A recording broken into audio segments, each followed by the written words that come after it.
मुझे ये बात बिल्कुल भी हजम नहीं हुई कि अल्टीमेटली जहां पर टीवी मीडिया के अंदर ये बताया जा रहा है कि भारत का डंका बज रहा है, भारत के प्रधानमंत्री ने बाजी पलट दी है, अमेरिका के पैर कांप रहे हैं और चीन ने भारत का बड़ा रेड कारपेट में स्वागत किया। अच्छा, ये जो लाइन थी, जो रो थी, ये कोई अल्फाबेटिकली नहीं थी साहब। इसको आप अल्फाबेटिकली नहीं कह सकते। लेकिन मुझे ऐसा लगता है कि अजीब सी कहानी है जो भी है।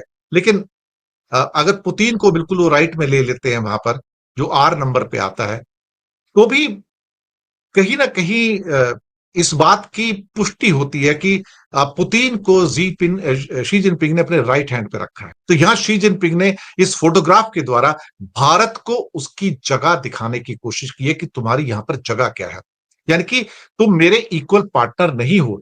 मेरे इक्वल पार्टनर के अंदर सिर्फ पुतिन आते हैं या फिर अमेरिका के ट्रंप आते हैं और कोई भी नहीं आता। लेकिन आज हम जिस चीज की बात करने जा रहे हैं, ग्रुप फोटो की, वो मुझे लगता है कि उसमें से बहुत सारे मीनिंग्स निकल के आ रहे हैं और हमें उन मीनिंग्स को समझने की जरूरत है।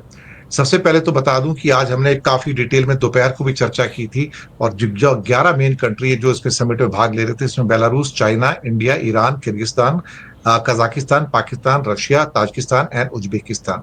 इसके साथ ही जो 14 डायलॉग पार्टनर और 2 ऑब्जर्वर स्टेट भी थे, जिसमें टर्की के Erdogan, Myanmar, Nepal, Indonesia, Malaysia, Maldives, Egypt, Armenia, Azerbaijan, Cambodia, Saudi Arabia, Qatar, Sri Lanka, Thailand और वियतनाम भी इसमें शामिल थे।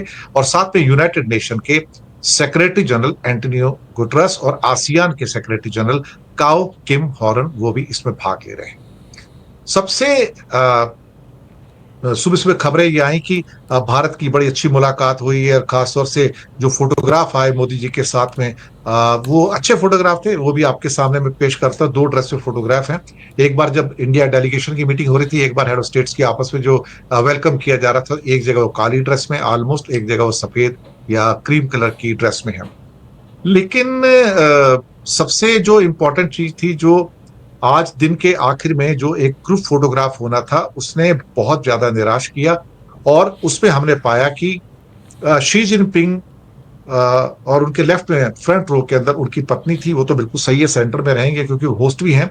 लेकिन उनके राइट में पुतिन खड़े हैं, और मोदी को दरअसल चौथे पांचवें प्लेस पे धकेल दिया गया रो के अंदर। और साथ में शहबाज शरीफ को दूसरे कोने में चौथे पांचवें प्लेस पे धकेल दिया गया। मेरी ये बात समझ में नहीं आई कि दूसरी सबसे इंपॉर्टेंट इकोनॉमी, सबसे बड़ी इकोनॉमी एससीओ के अंदर चाइना के बाद इंडिया था, रशिया भी उससे छोटा था।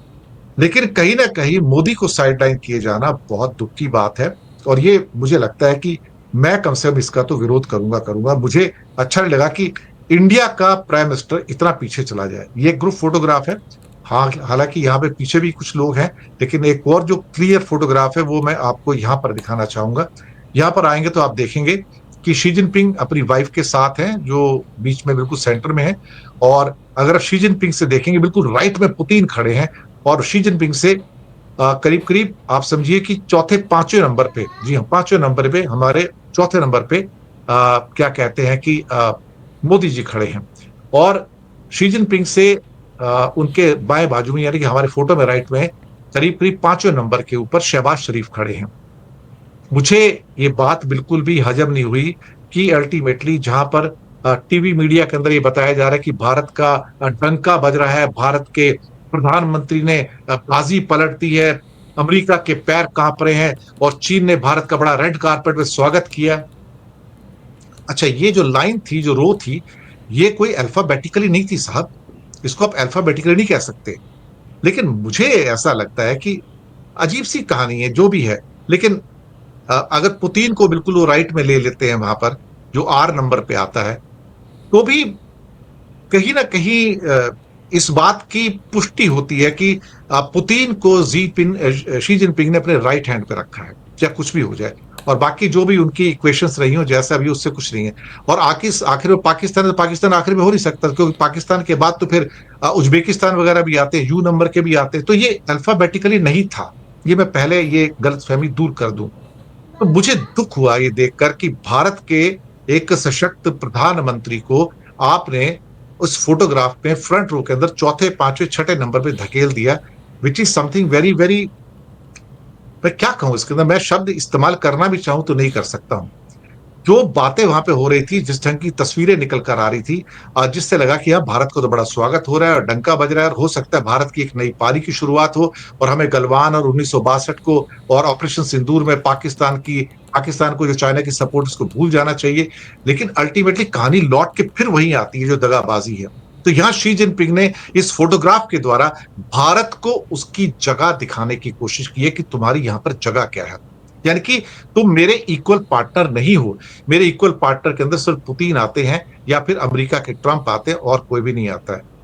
This was something, a very painful moment for me, कि भारत के प्रधानमंत्री को फ्रंट रो में 11 देशों की लिस्ट में एक बिल्कुल कोने के अंदर खड़ा कर दिया गया। ये ऑलमोस्ट कोने के अंदर खड़ा कर दिया गया। वो मेरे लिए पर्सनली भी देखूं, मेरे चैनल के लिए भी, मुझे ये इससे बड़ा दुख हुआ है कि जो डंके की बात थी, पता लग रहा है यहां तो हमारी लंका लगी हुई है भाई। ये नहीं करना चाहिए था आपको। कम से कम शी जिनपिंग को अपने, अगर राइट में सो कॉल्ड क्या कहते हैं, पुतिन को रखना है, तो लेफ्ट में कम से कम मोदी को रखना चाहिए था। भले लेफ्ट उनकी पत्नी है, उसके साथ में उनको मोदी को खड़ा करना चाहिए था। इससे भारत की इंपॉर्टेंस का पता लगता कि एससीओ के अंदर सेकंड बिगेस्ट इकोनॉमी हम हैं। उसके बाद सारी इकोनॉमी आती है। रशिया भी हमसे छोटी इकोनॉमी है, हम $4 ट्रिलियन है, रशिया 2.2 ट्रिलियन है। लेकिन भारत को यहां पर साइडलाइन करके एक किस्म से एक संदेश देने की कोशिश की कि तुम हमारे इक्विवेलेंट नहीं हो, तुम्हें मैं जहां चाहूं वहां खड़ा करूं, और यही तुम्हारा हैसियत है। इट इज वेरी पेनफुल कि हमें इस ढंग से ट्रीट किया गया। ग्रुप फोटो अपने आप एक कहानी कहता है, हम इसको ओवरलुक नहीं कर सकते। मैं आपको बताऊं, ये एक किस्म से हमको एक बार फिर से चीन के द्वारा नीचा दिखाने की कोशिश की गई है। चीन ने हमसे छल किया है, मैं एक बार फिर से कहूंगा, और ये छल करने से बाज आता नहीं है। मैं हमेशा कहता हूं, चीन से धंधा करो, ट्रेड करो, इंपोर्ट करो, एक्सपोर्ट करो, उससे रिलेशनशिप मत रखो, उससे रिश्ता मत गाढ़ो। ये आदमी पीठ में बार बार घूम के आएगा और छुरी मारेगा, ये आपको धोखा देगा, क्योंकि इसके डीएनए के अंदर धोखा है। आप इसके ऊपर यकीन नहीं कर सकते।